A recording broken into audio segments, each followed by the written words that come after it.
Assalamualaikum warahmatullahi wabarakatuh. Halo semuanya, kembali lagi bersama saya, Bu El, pada materi ilmu pengetahuan alam terkait tentang pengenalan sel. Semoga dimanapun dan kapanpun kalian berada, bisa diberi kesehatan dan juga terus semangat dalam belajarnya. Itu ya.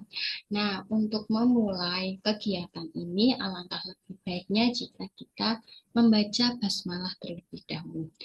Bismillahirrohmanirrohim. Semoga apa yang kita lakukan hari ini bisa menjadi keberkahan, bisa bermanfaat, dan bisa menjadi ladang ilmu kita.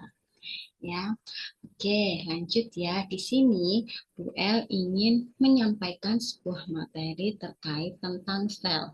Tapi sebelumnya itu kita harus perkenalan dulu terkait tentang apa sih itu sel. Gitu. Sebelum masuk ke intinya. Ya. Oke, lanjut. Ini ya, materi yang akan kita bahas. Sedikit demi sedikit saja, tapi kita masuk ke poin yang sampai nomor 2 aja, karena satu kali pertemuan. Nah, sebelum kita masuk ke inti dari pembelajaran, alangkah lebih baiknya jika kalian mengingat-ingat kembali pada materi kelas 7 semester 2 terkait sistem klasifikasi dari makhluk hidup. Nah, ini gambar yang pertama ini ingin Ibu sampaikan atau ingin Ibu ingatkan kembali. Nah, coba ini gambar apa, anak-anak? Ya pasti tahu ya, karena ini yang bagian kursornya Bu El ini, saya tunjukkan di sini, adalah gambar bakteri. Secara keseluruhan ini adalah bakteri gitu. Nah, kemudian gambar yang kedua. Nah, pasti kalian juga sering melihat gambar seperti ini di mana ya, di kebun binatang. Sekarang Bu El tanya, kira-kira persamaan dan juga perbedaan dari kedua gambar ini tuh apa sih? Oke, kita bahas yang persamaannya dulu. Persamaan dari kedua gambar ini kira-kira apa? Ya, sama-sama makhluk hidup karena kedua gambar ini memiliki ciri-ciri sebagai makhluk hidup. Salah satunya adalah bisa bergerak, kemudian dapat berkembang biak, dan lain sebagainya. Itu ya salah satu ciri-ciri dari makhluk hidup. Nah, kemudian sekarang kalau udah sama persamaannya, kita bahas perbedaannya. Kalau bisa kita lihat secara gamblang ya, kira-kira perbedaan dari kedua gambar ini tuh apa? Perbedaannya. Beda bentuknya. Ya, benar beda bentuknya. Memang kalau dilihat secara mata telanjang itu beda bentuknya antara gambar satu dengan gambar yang kedua. Tapi ada lagi yang lebih signifikan. Apa coba? Ya, ukurannya jelas sangat-sangat berbeda antara gambar satu dengan gambar dua. Karena gambar satu ini kita tidak bisa melihat tanpa bantuan suatu alat. Ya, tapi kalau gambar yang kedua ini kita bisa lihat secara nyata, secara gamblang di depan mata kita. Misalnya ketika kalian ke kebun binatang, oh Bu, saya lihat gajah, saya lihat jerapah. Di rumah pun kalian bisa melihat kucing dan semut. Hewan yang kecil juga kalian bisa masih bisa melihatnya. Nah, tapi kalau yang bakteri ini kira-kira ya benda-benda benda makhluk kecil seperti ini kira-kira kalian bisa melihat dengan bantuan apa? Bu, kaca pembesar. Kaca pembesar. Oh, boleh. Ya, misal ya. Kalau kaca pembesar itu memang suatu benda yang digunakan untuk melihat benda kecil menjadi benda yang lebih besar, tapi itu kurang maksimal. Ada yang lain lagi, yang lebih canggih, yang lebih bisa dapat melihat bakteri. Apa? Coba apa alatnya? Nah, ini dia alatnya, namanya mikroskop. Nah, mikroskop ini di layar yang Bu El tampilkan itu coba lihat di gambar atau di bukunya kalian ya, atau mungkin kalian bisa searching di Google. Loh, kok beda? Memang antara mikroskop satu dengan mikroskop yang lainnya itu berbeda-beda bentuknya dan fungsinya juga berbeda. Itu ya. Nah, ini gambar mikroskop yang seperti ini. Coba kalian uraikan sendiri perbedaan antara mikroskop satu dengan mikroskop yang lainnya. Kelebihan dan kelemahannya itu apa? Coba kalian cari ya sebagai tambahan wawasan kalian. Gitu. Oke, nah, sebentar.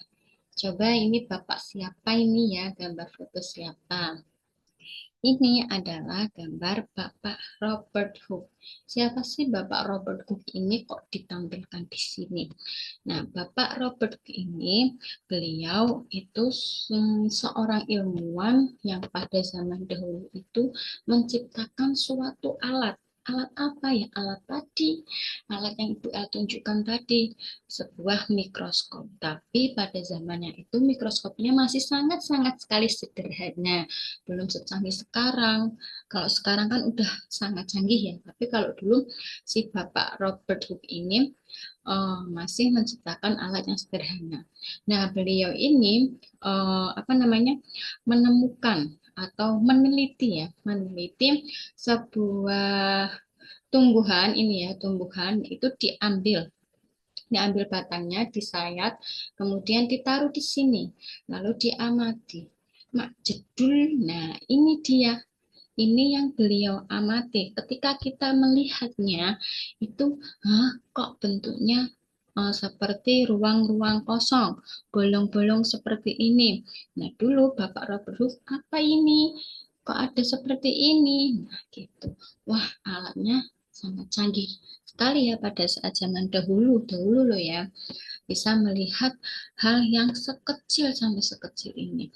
Nah, dari ini beliau mencetuskan bahwa ini merupakan sel gabus karena bentuknya bolong-bolong seperti ini, Cah.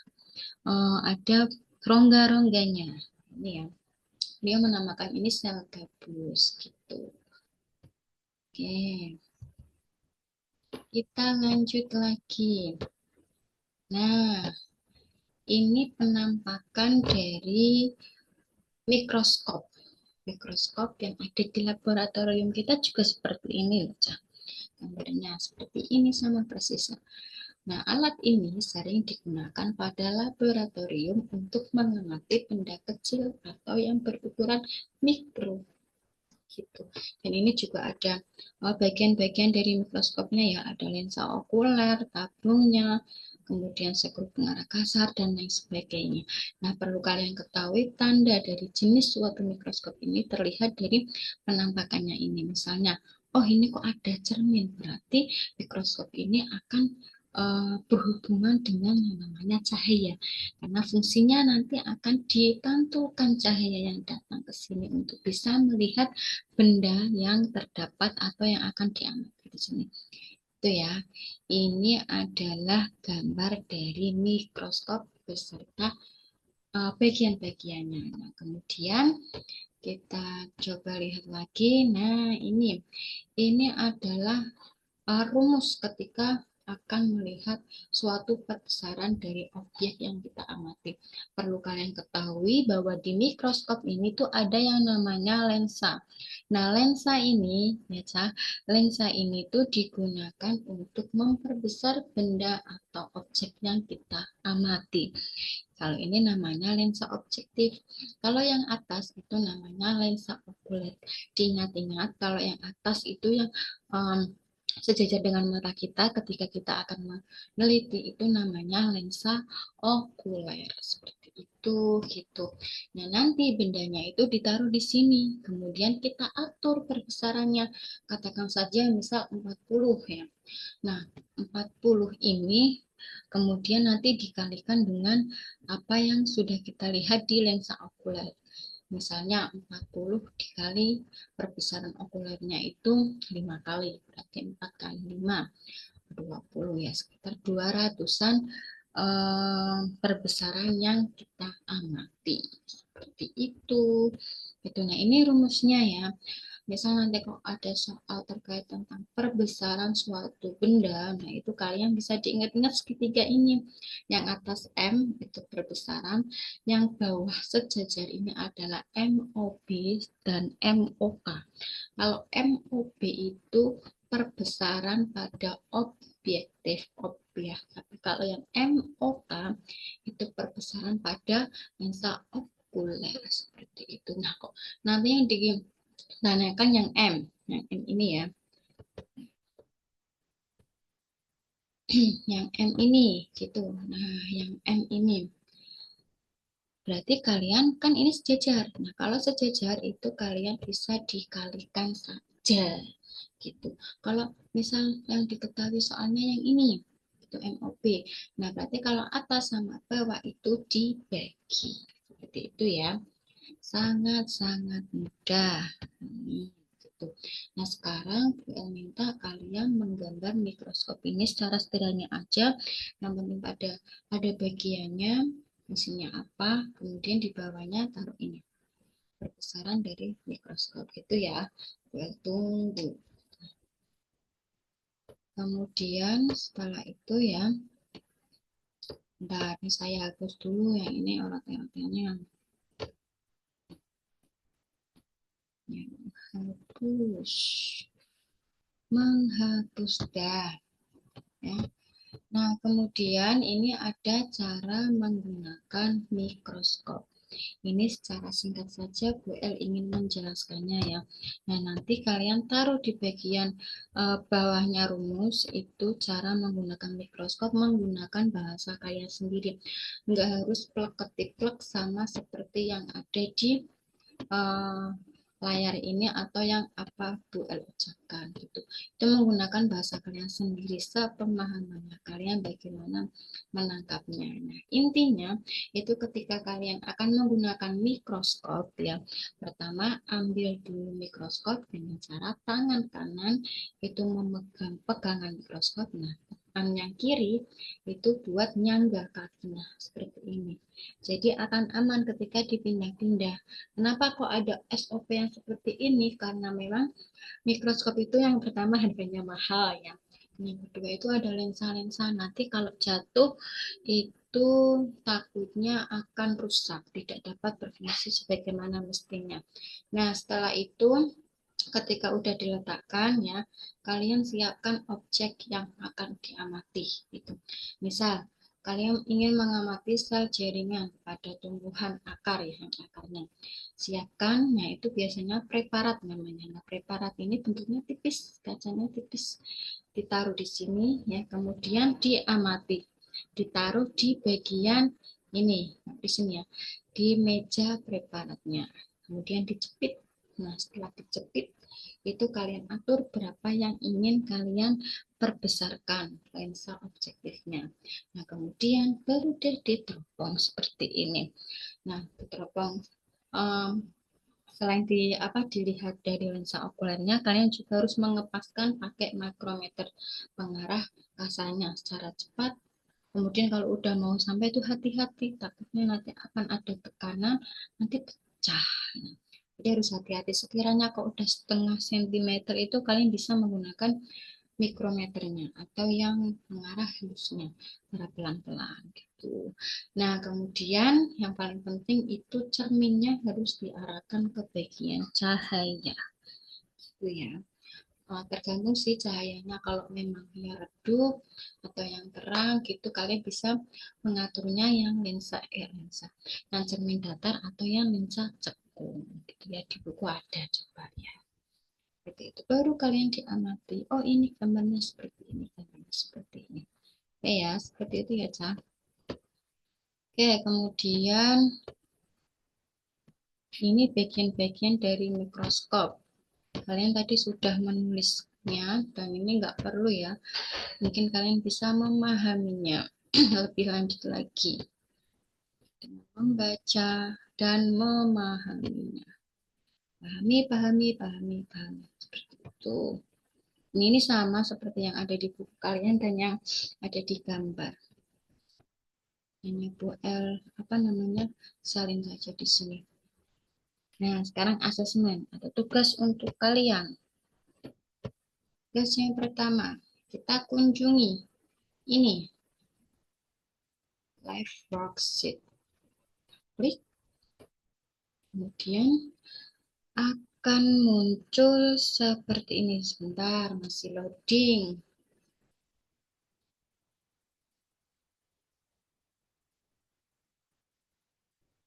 Sinyalnya susah ya, Nak ya. Nggak apa-apa.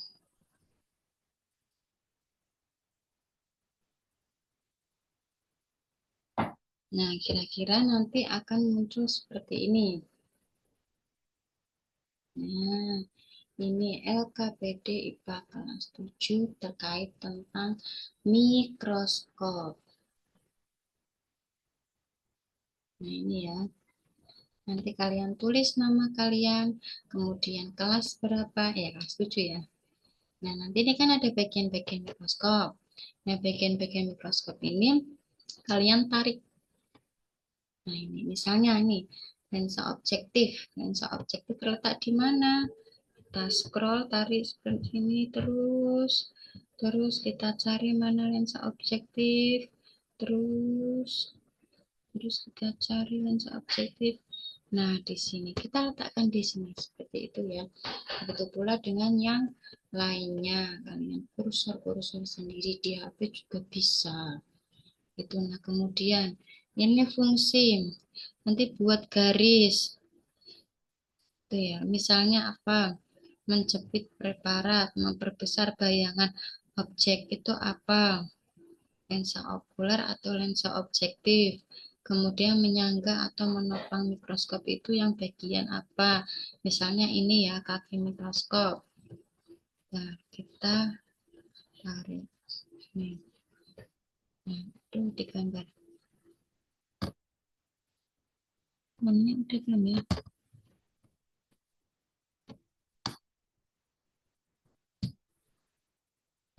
Nah, intinya nanti ditarik seperti ini. Tuh ya. Seperti itu untuk tugas yang pertama. Nanti Ibu share ininya, linknya. Nah, tugas yang kedua, nanti kalian mencari beberapa ilmuwan. Nah, ilmuwan yang pertama tadi, Bu El sudah menceritakan tadi yang Bapak Robert Hooke ya. Nama tokohnya Robert Hooke. Kemudian teori yang ditemukan itu ada sel gabus. Nah, nanti ada beberapa nama tokoh ilmuwan lain lagi. Teorinya apa? Dijelaskan di sini. Seperti itu ya. Mungkin dari saya sekian saja. Semoga bermanfaat. Semangat untuk belajarnya. Wassalamualaikum warahmatullahi wabarakatuh.